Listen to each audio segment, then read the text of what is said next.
دیکھ لینا آخر میں وہی ہوگا جو میری مرضی ہوگی۔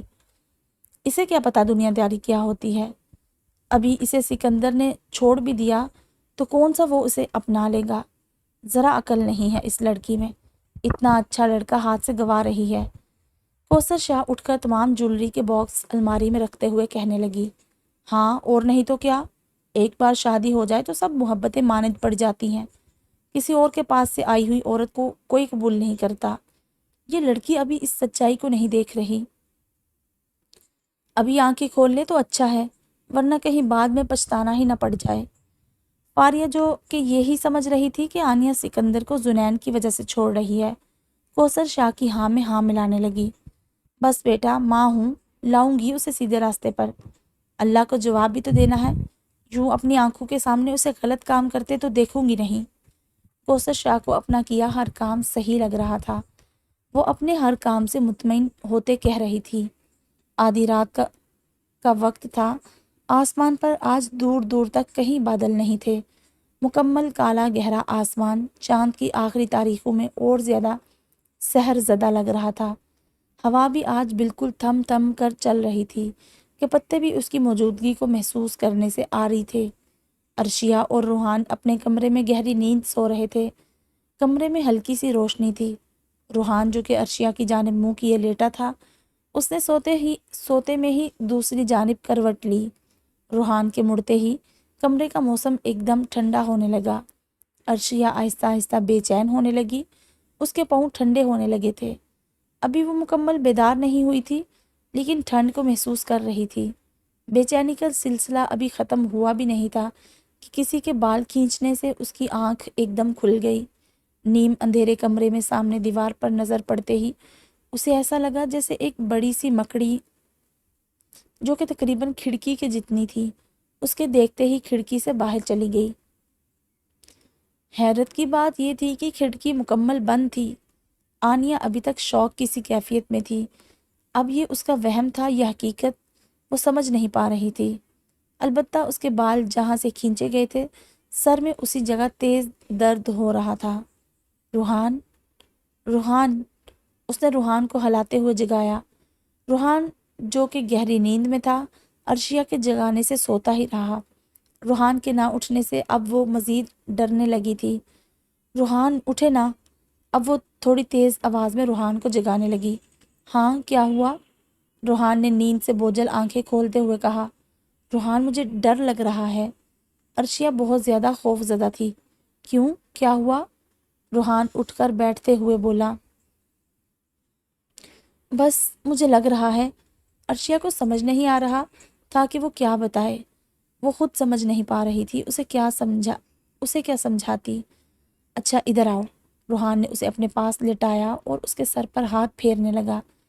تمہیں پتہ ہے، جب میں چھوٹا تھا تو میں بھی ڈر جایا کرتا تھا، مجھے بھی بہت اچھے سے تو یاد نہیں، لیکن مجھے ایک بات یاد ہے۔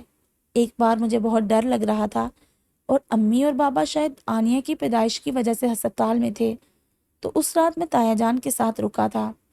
اس رات بھی میں ڈرنے لگا تو مجھے ڈرتا ہوا دیکھ کر جانتی ہو تایا جان نے اس دن مجھ سے کیا کہا تھا؟ روحان نے بہت پیار سے کہا۔ عرشیہ بہت دھیان سے اس کی بات سن رہی تھی۔ انہوں نے کہا تھا جیسے ہم انسان ہوتے ہیں نا، ویسے ہی یہ دوسری مخلوق بھی ہوتی ہے۔ جب ہم کسی انسان سے ڈرتے ہیں، اس کی ہر بات مانتے ہیں، اس کے کنٹرول میں رہتے ہیں، تو وہ ہم پر اور زیادہ روب جمانے لگ جاتا ہے، ہمیں اپنا ذاتی نوکر سمجھنے لگ جاتا ہے، کہہ سکتے ہیں مغرور ہو جاتا ہے اور ہم پر اپنی حاکمیت سمجھنے لگتا ہے۔ اسی طرح جب ہم ان چیزوں سے ڈرتے ہیں تو یہ خوش ہوتے ہیں اور پھر اور زیادہ ہمیں ڈراتے ہیں۔ انہیں اچھا لگتا ہے انسان کو خوف زدہ کر کے، کیونکہ شیطان کے چیلے ہوتے ہیں اور شیطان تو مومنوں کے دلوں سے اللہ کا خوف ہی ختم کرنا چاہتا ہے۔ تو بس جب ڈر محسوس ہونے لگے تو سب سے پہلے استغفار پڑھو اور پھر سورۃ ناس اور سورۃ فلق پڑھ کر خود پر دم کرو اور ہر چیز کو اس طرح نظر انداز کر دو جیسے تمہیں فرق ہی نہ پڑا ہو سکتا ہے اس طرح وہ تمہیں اور ڈرا کر تمہیں کنٹرول کرنا چاہیں، لیکن ایک بات یاد رکھنا، جب تم اللہ کی حفاظت میں خود کو دے دیتے ہو نا، تو اللہ تمہیں کبھی تنہا نہیں چھوڑتا۔ بس عقیدہ پختہ ہونا چاہیے۔ روحان ابھی بھی اس کے سر کو بہت پیار سے سہلا رہا تھا۔ آپ کی باتیں سن کر مجھے بہت سکون ملتا ہے روحان، عرشیہ پرسکون ہوتے کہہ رہی تھی۔ اور تم جانتی ہو مجھے کب سکون ملتا ہے؟ روحان نے اپنا ہاتھ روکتے ہوئے سوال کیا۔ کب؟ عرشیہ نے آنکھیں سکیڑتے ہوئے پوچھا۔ جب جب تم میرا نام لیتی ہو، روحان نے مسکرا کر کہا اور پھر سے اپنا ہاتھ اس کے سر میں پھیرنے لگا۔ زنین اپنی کھڑکی میں کھڑا تھا، اس کی نظریں مسلسل جنگل کی جانب تھی۔ نہ جانے کیوں وہ اس جانب کھینچا جا رہا تھا۔ صبح بھی وہ ایک دم ہی جنگل کی جانب چلا گیا تھا، حالانکہ ایسا اس سے پہلے کبھی نہیں ہوا تھا۔ وہ اس طرح کا جذباتی فیصلہ کرنے والا لڑکا نہیں تھا۔ شاید آنیہ کے آنسو، اس کی گال پر چھپی انگلیاں اور پھر سکندر کا آ جانا، یہ سب ایک ساتھ برداشت نہیں کر پا رہا تھا۔ یا اللہ، میں الجھ گیا ہوں۔ ایسا لگتا ہے میں کہیں اندھیرے راستے پر بھٹک گیا ہوں، کوئی راستہ نہیں، کوئی منزل نہیں۔ آپ کہتے ہیں جو لوگ صبر کرتے ہیں آپ کی مدد حاصل کرتے ہیں، آپ ان کی مدد کرتے ہیں۔ مجھے صبر کرنے کی توفیق عطا فرمائے۔ میرے پاس آپ کے سوا کوئی سہارا نہیں ہے۔ میں دل کے ہاتھوں مجبور بھی نہیں ہونا چاہتا اور یوں اسے تڑپتے ہوئے بھی نہیں دیکھ سکتا۔ ڈرتا ہوں اگر اس کے لیے میں نے آواز اٹھائی تو کہیں وہ اور مشکل میں نہ پڑ جائے۔ اسے کم سے کم اپنی ذات سے کوئی تکلیف نہیں پہنچانا چاہتا ہوں۔ یا اللہ پاک، میں تجھ سے اس لڑکی کے لیے سکون مانگتا ہوں۔ اس کے اپنوں کے دل میں اس کے لیے نرمی ڈال دیجیے۔ وہ اس برتاؤ کی حقدار نہیں ہے۔ وہ تو بہت نازک ہے، اپنے فرما بردار ہونے کی قیمت چکا رہی ہے۔ کیا محبت کرنا اور ماں باپ کا فرما بردار ہونا ایک بڑا جرم تھا؟ کہ اتنا بڑا جرم تھا کہ اسے ساری زندگی دکھی رہنے کی سزا مل گئی؟ یا اللہ پاک، اس کے ہر غم کو خوشی میں بدل دیجیے۔ میرے اندھیر راستوں کا سورج اس کی خوشیاں ہیں، چاہے وہ میرے ساتھ ہوں یا کسی دوسرے کے ساتھ، بس وہ خوش ہو۔ شاید اسے کسی اور کے ساتھ خوش دیکھ کر میرا دل جلے، مجھے تکلیف ہو، شاید نہیں، ضرور مجھے درد ہوگا، لیکن کم سے کم وہ خوش تو ہوگی۔ میں تو ابھی بھی درد میں ہی ہوں۔ یا اللہ، کیا وہ میری نہیں ہو سکتی؟ کیا وہ مجھے نہیں مل سکتی؟ آپ کے لیے تو سب کچھ آسان ہے، آپ چاہیں تو ہر ناممکن چیز ممکن ہو سکتی ہے۔ اسے اس درد سے رہائی دلا دیں اور میری بھی اس تکلیف کو ختم کر دیں۔ وہ جو ابھی تک ایک بار بھی نہیں رویا تھا، اپنے رب سے کلام کرتے ہوئے مسلسل اشک بہا رہا تھا۔ شاید آج وہ بہت دکھی تھا، تبھی جو کسی سے نہیں کہا تھا وہ آج بھی زبان پر تھا۔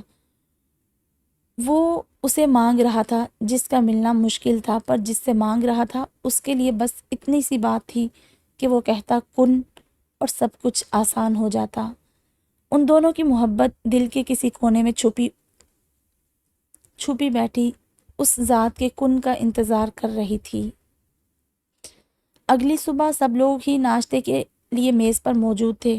آنیہ بھی خاموشی سے بیٹھی اپنا ناشتہ کر رہی تھی۔ حریم جو کہ یونیورسٹی کے لیے تیار بیٹھی تھی، جلدی جلدی ناشتہ کر رہی تھی۔ زنین کے سر میں درد تھا، لیکن وہ زاویار کے کہنے سے آ کر بیٹھ گیا تھا۔ ہلکا پھلکا ناشتہ کرتے وہ بالکل سیریس سا بیٹھا ہوا تھا۔ روحان کو ٹیبل کی جانب آتا دیکھ کوثر شاہ ایک دم سنجیدہ ہو گئی۔ عرشیہ کہاں ہے بیٹا؟ انہوں نے بنا تاثر دیے کہا۔ امی وہ سو رہی ہے، رات کو طبیعت کچھ ٹھیک نہیں تھی تو دیر سے سوئی تھی، اس لیے میں نے سونے دیا۔ روحان بالکل نارمل انداز میں بولا۔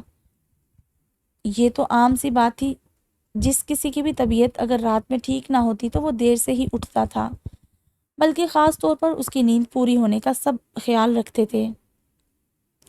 یہ کیا بات ہوئی؟ شوہر ناشتے کے لیے آ گیا ہے اور وہ سو رہی ہے، جاؤ اسے جگاؤ۔ یہ کوئی بات تھوڑی ہے، کوثر شاہ سنجیدگی سے کہہ رہی تھی۔ امی سونے دینا، اٹھ جائے گی خود، روحان ناشتہ اپنی پلیٹ میں لیتے ہوئے بولا۔ تم زیادہ، ابھی وہ کچھ کہنے کے لیے اپنا منہ کھول ہی رہی تھی کہ عرشیہ ایک دم سے سیڑھیوں سے نیچے اترنے لگی، جسے دیکھ کر وہ ایک دم چپ ہو گئی۔ السلام علیکم، عرشیہ نے سب کو سلام کیا اور پھر روحان کے پاس آ کر بیٹھ گئی۔ وعلیکم السلام، بیٹا اب کیسی ہے طبیعت؟ ظفر شاہ نے بہت پیار سے پوچھا۔ میں ٹھیک ہوں انکل، الحمدللہ۔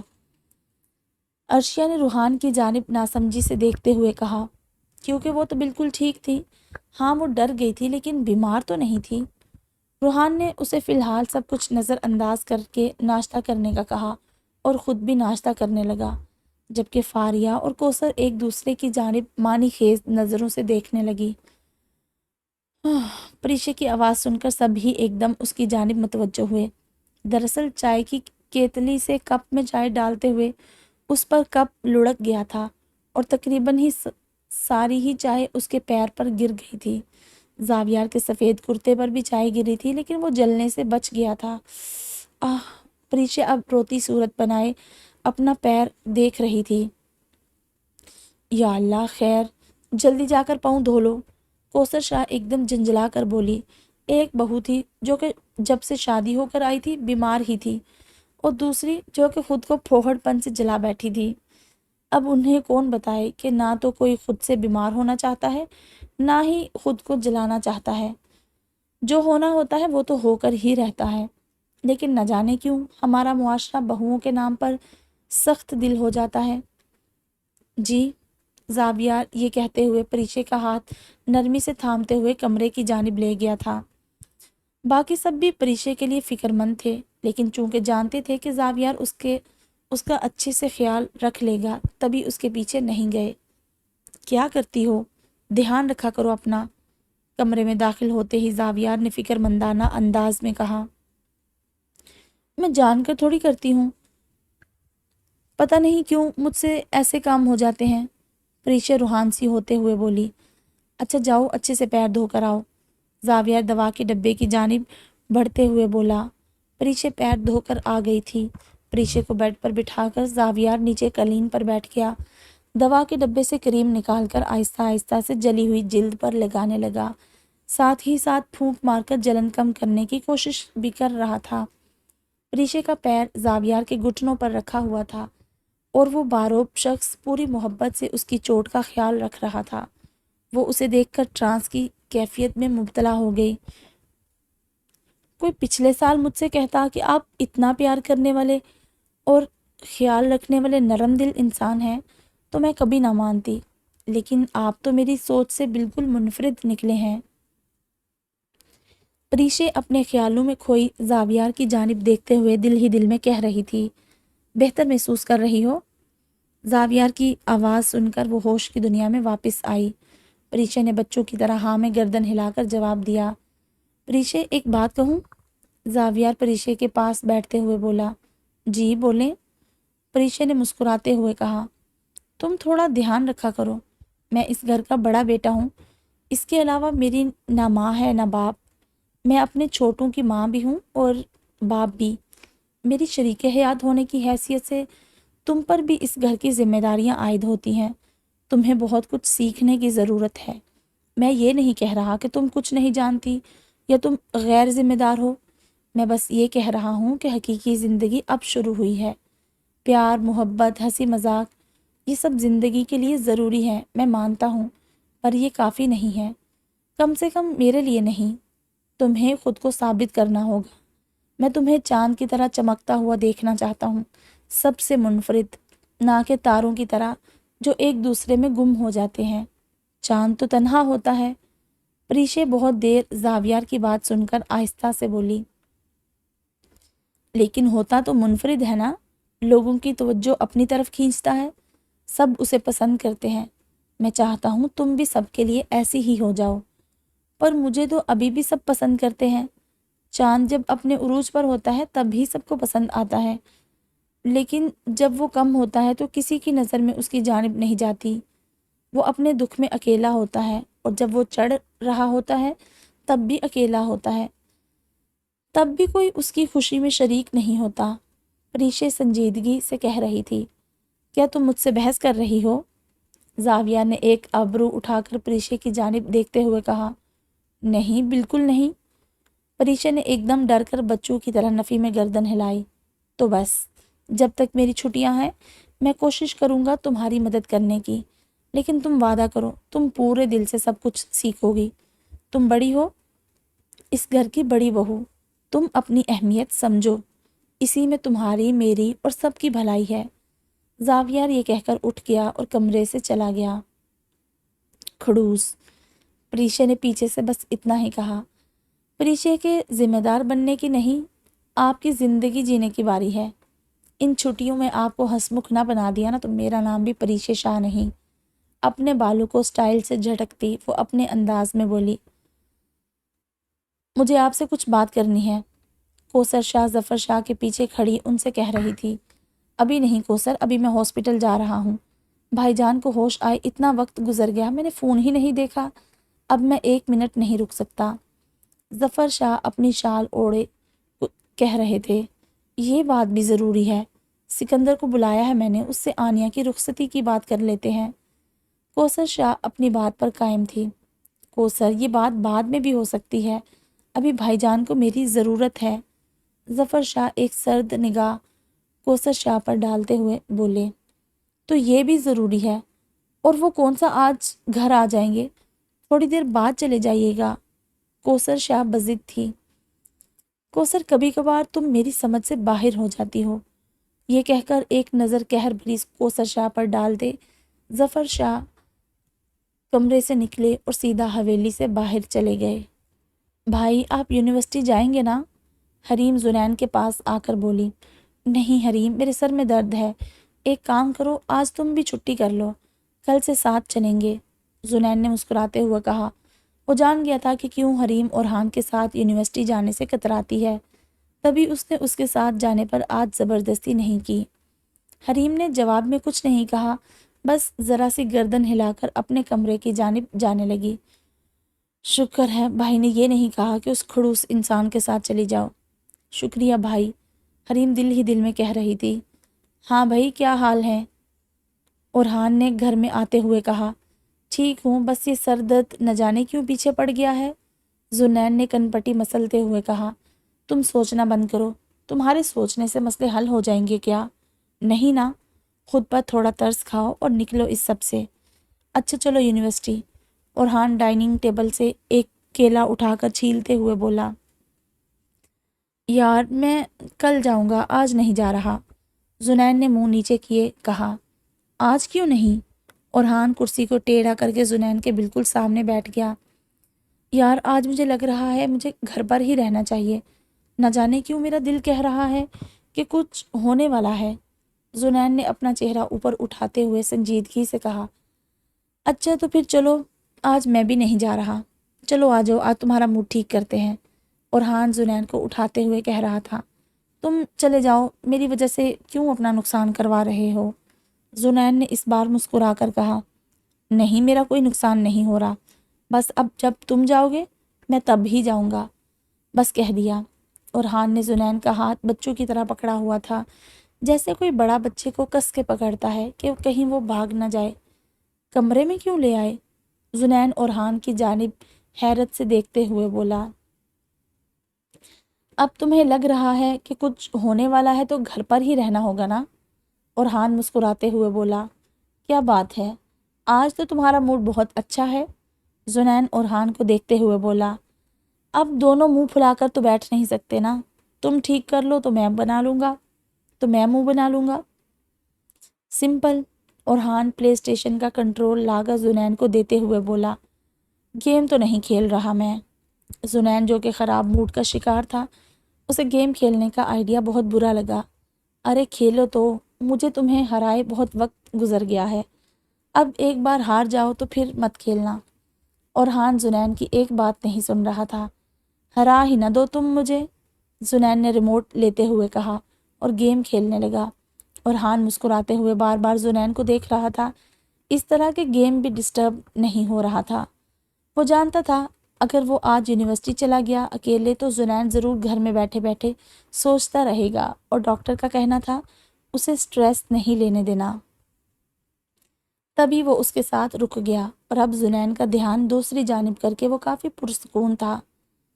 بھائی، ظفر شاہ ہسپتال کے کمرے میں داخل ہوتے سامنے بیٹھے جعفر شاہ کو دیکھ کر بولے۔ جعفر شاہ جو کہ ابھی وارڈ بوائے کی مدد سے کئی سالوں بعد بیٹھے تھے، ان کے چہرے پر درد کے آثار صاف نمایاں تھے۔ ڈھلکا ہوا چہرہ، سفید بال، وہ شخص جب گہری نیند سویا تھا تب کچھ اور ہی تھا۔ سالوں کی گہری نیند نے اس کے چہرے پر سے ساری رونق غائب کر دی تھی۔ شوخ چہرہ، گہری نیلی آنکھیں، ہونٹوں پر ہر وقت مسکراہٹ بکھری ہوئی، شرارت ایسی کہ بچوں کو بھی مات۔ ظفر شاہ کی آنکھوں کے سامنے اپنے بھائی کی جوانی کی یادیں آنے لگی۔ تم ظفر ہو نا؟ جعفر شاہ نے اٹکتے اٹکتے کہا۔ ظفر شاہ نے کچھ نہیں کہا، بس ہلکی سی گردن کو ہاں میں جنبش دی۔ تم اکیلے آئے ہو؟ ظفر شاہ کی متلاشی نظریں دروازے کے جانب گئی۔ ابھی میں صرف اکیلا آیا ہوں، ظفر شاہ نے اپنے آنسوں کو روکتے ہوئے کہا۔ عائشہ؟ جعفر شاہ نے اگلا سوال کیا۔ بھائی ابھی آپ خود کو اتنا مت تھکائیں، میں سب بتا دوں گا، آپ آرام کریں۔ وہ مجھے چھوڑ کر چلی گئی ہے نا؟ جعفر شاہ نے آنکھوں میں آنسو لیے کہا۔ بھائی آپ کو کیسے پتا؟ ظفر شاہ کی آنکھوں میں حیرت اور غم دونوں کے ملے جلے تاثرات تھے۔ مجھے بتایا اس نے، جعفر شاہ نے آنکھوں میں درد لیے کہا۔ بھائی آپ ابھی یہ سب رہنے دیں، ڈاکٹر کا کہنا ہے آپ کو کل تک گھر لے جا سکتے ہیں، آپ ابھی آرام کریں، میں ڈاکٹر کے پاس سے ہو کر آتا ہوں۔ ظفر شاہ اپنے آنسو اور ڈر دونوں کو چھپاتے کمرے سے باہر چلے گئے۔ کمرے سے باہر نکلتے ہی انہوں نے جیب سے فون نکالا اور اویس شاہ کو فون ملایا۔ جی ظفر بھائی، اویس شاہ نے کال اٹھا کر کہا۔ اویس، بھائی جان کو ہوش آ گیا ہے، تم ہاسپٹل آ سکتے ہو؟ ظفر شاہ نے بات کو بنا گھمائے سیدھی بات کی۔ کیا مطلب؟ کیا سچ میں؟ یہ تو خوشی کی بات ہے، آپ اتنا پریشان کیوں ہو رہے ہیں؟ کیا بچوں کو بتایا؟ اویس شاہ نے سوال کیا۔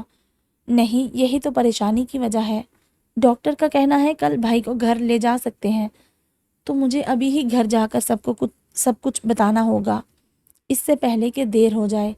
میں چاہتا ہوں میں انہیں اچھے سے تمام بات بتاؤں۔ اب وقت آ گیا ہے کہ وہ تینوں کم سے کم سب کچھ جان جائیں۔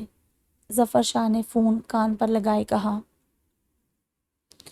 پھر بھائی ایک کو نہیں سب کو بتا دیتے ہیں، کیونکہ جعفر بھائی کے آنے کے بعد سب کی زبان پر ایک ہی سوال ہوگا۔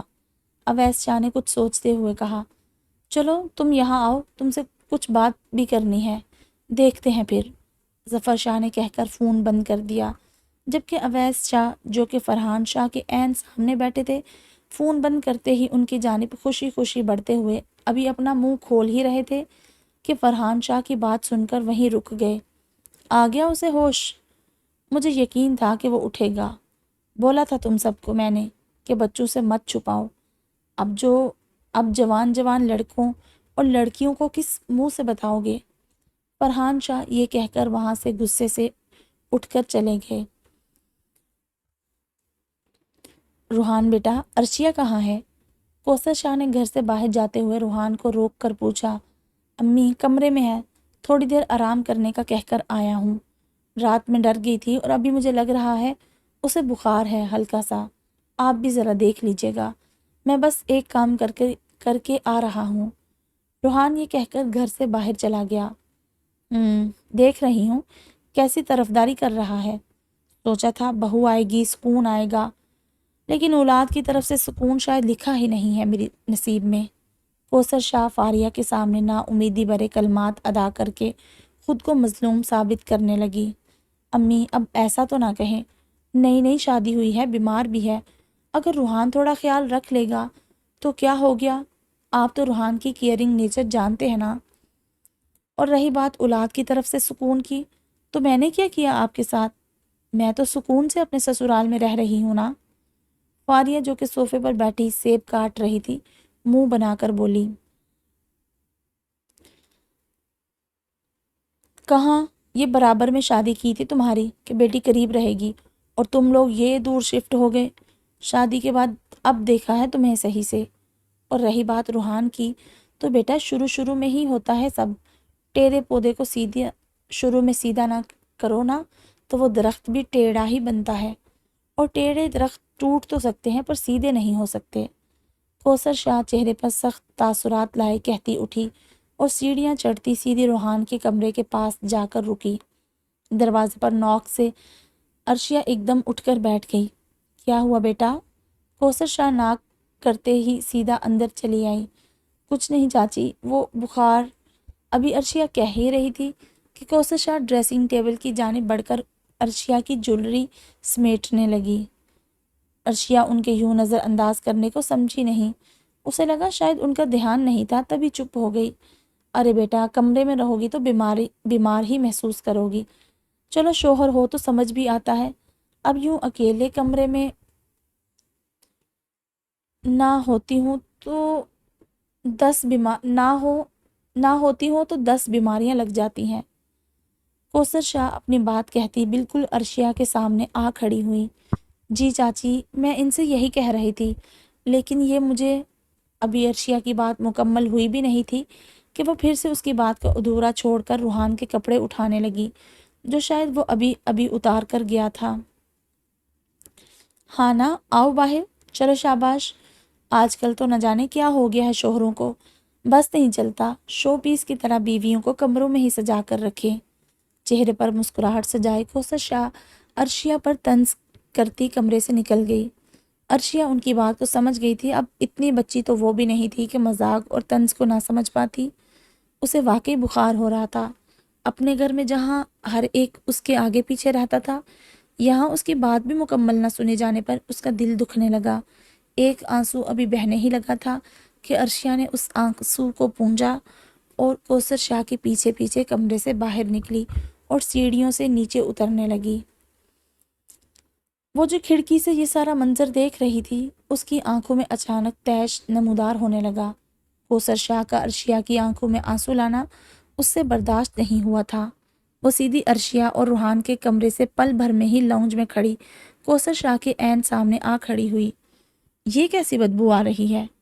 کوثر شاہ، جو کہ اس کی موجودگی سے انجان تھی، کسی چیز کے جلنے کی بدبو سونگتی ادھر ادھر دیکھنے لگی۔ کیسی بدبو چاچی؟ عرشیہ، جو کہ ابھی لاؤنج میں آئی تھی، ابھی کہہ ہی رہی تھی کہ اس کی نظر کوثر شاہ کی جانب گئی۔ کوثر شاہ کے عین سامنے اسے کھڑا دیکھ عرشیہ ایک دم رک گئی۔ اس کی آنکھیں پھٹی کی پھٹی رہ گئی تھی۔ ایسا لگ رہا ہے جیسے تار جل رہے ہوں۔ کوثر شاہ ایک ساکٹ کو چیک کرنے لگی، جبکہ وہ انہی کو طیش آنکھوں میں لیے دیکھ رہی تھی۔ یا اللہ، یہ میرے سر کو کیا ہو گیا؟ کوثر شاہ ایک دم سر پر ہاتھ لگا کر بولی۔ عرشیہ نے اس کی جانب دیکھ کر ہلکے سے نفی میں سر ہلایا۔ عرشیہ اسے کوثر شاہ کو نقصان پہنچانے سے روکنا چاہتی تھی۔ یا اللہ، یہ کیسا درد اٹھا ہے میرے سر میں۔ کوثر شاہ شدت درد سے بے حال ہونے لگی تھی۔ چاچی، آپ چلے یہاں سے۔ عرشیہ خود کو سنبھال کر ان کی جانب بڑھی۔ حالانکہ عام طور پر عرشیہ اس کو دیکھ کر ڈر جایا کرتی تھی، لیکن آج کوثر شاہ کی جانب سارا دھیان ہونے کی وجہ سے اسے اٹیک نہیں ہوا تھا۔ نہیں، میں ٹھیک ہوں، یہ کہہ کر وہ اپنے کمرے کی جانب بڑھ گئی۔ دروازے کے پاس پہنچتے ہی انہیں احساس ہوا جیسے کوئی ان کے پیچھے، بالکل پیچھے کھڑا ہے۔ پیٹھ کی جانب رونگٹے کھڑے ہو جانے سے وہ ایک دم پیچھے مڑ کر دیکھنے لگی۔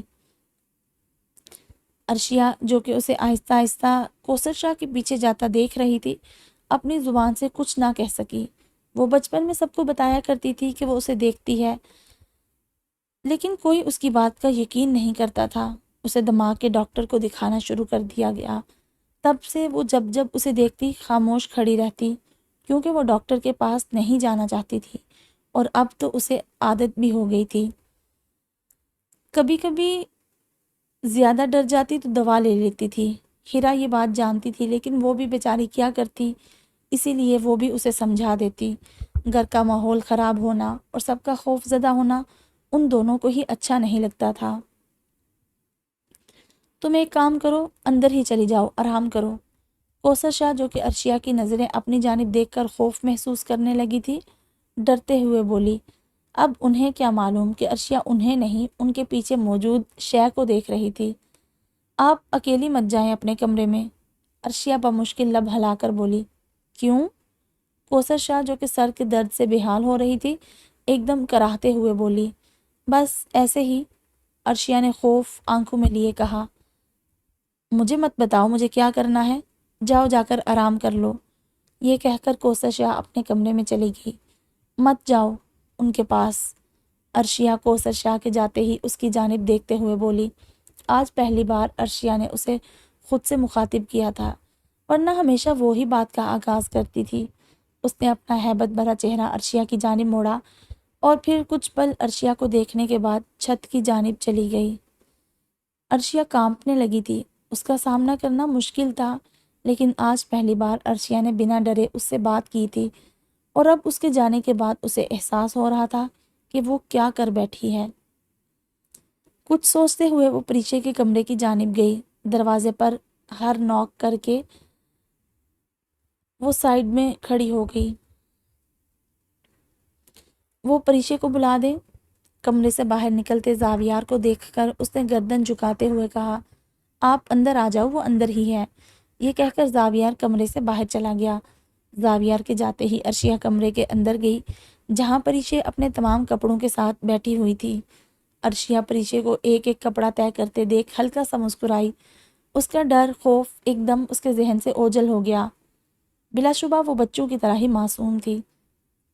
جس طرح بچے پل بھر میں اپنی تمام تکلیفیں، اپنے غم بھول جاتے ہیں اور پل میں ہی روتے ہوئے ہنس دیتے ہیں، وہ بھی ایسی ہی تھی۔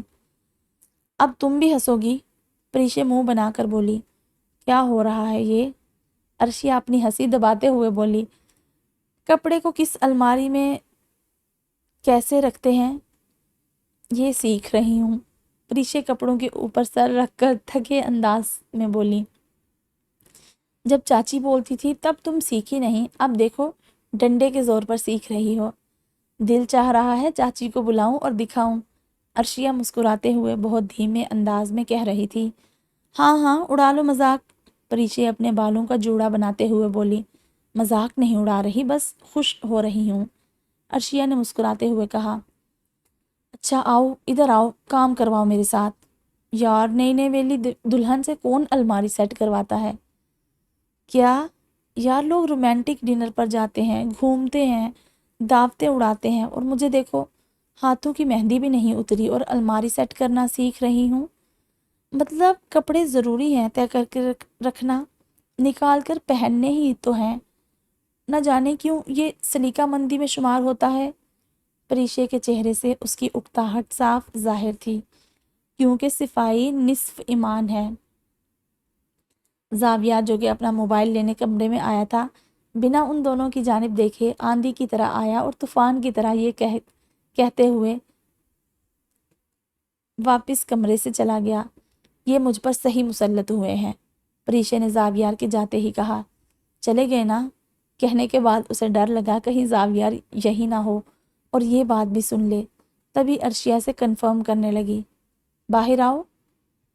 سکندر نے لال حویلی کے سامنے اپنی گاڑی روک کر آنیہ کو کال کر کے کہا، مجھے نہیں آنا۔ آنیہ نے صاف جواب دیا، 5 منٹ میں اگر تم باہر نہیں آئی نا تو یہ یاد رکھنا کہ میں اندر آ جاؤں گا اور پھر تمہاری ایک نہیں چلنے دوں گا۔ سکندر سخت لہجے میں بولا، مجھے کوئی فرق نہیں پڑتا، میں نے کہہ دیا نا کہ نہیں آؤں گی۔ مجھے تمہارے ساتھ اب کوئی رشتہ نہیں رکھنا، تمہیں سمجھ نہیں آتا؟ آنیہ بھی غصے سے بولی۔ پھر ٹھیک ہے، اب جو بھی ہوگا اس کی ذمہ دار تم خود ہوگی۔ یہ کہہ کر سکندر نے فون بند کیا اور گاڑی سٹارٹ کرتے ہی زناٹے سے گاڑی دوڑاتا نظروں سے اوجھل ہو گیا۔ آنیہ نے بھی فون بند کر کے سائیڈ پر رکھ دیا تھا۔ وہ کسی بھی قسم کے حالات کا مقابلہ کرنے کے لیے ذہنی طور پر تیار تھی۔ اب کچھ بھی اچانک نہیں ہونا تھا۔ جو وہ ٹوٹ جاتی، ویسے بھی اس کو خود کو سمیٹنے کا وقت ہی کہاں ملا تھا جو اسے پھر سے ٹوٹنے کا ڈر ہوتا۔ حریم جو کہ سامنے بیڈ پر بیٹھی پڑھ رہی تھی، کتابیں بند کر کے آنیہ کے پاس آ گئی تھی۔ چاہے جو بھی ہو جائے وہ اس کے ساتھ تھی، ایک بہن کی طرح، ایک دوست کی طرح۔ وہ چاہے خود جتنی بھی ڈرپوک کیوں نہ ہو، لیکن جب بات اپنوں کی ہوتی ہے تو ہمیشہ ہمت اللہ کی جانب سے آ ہی جاتی ہے۔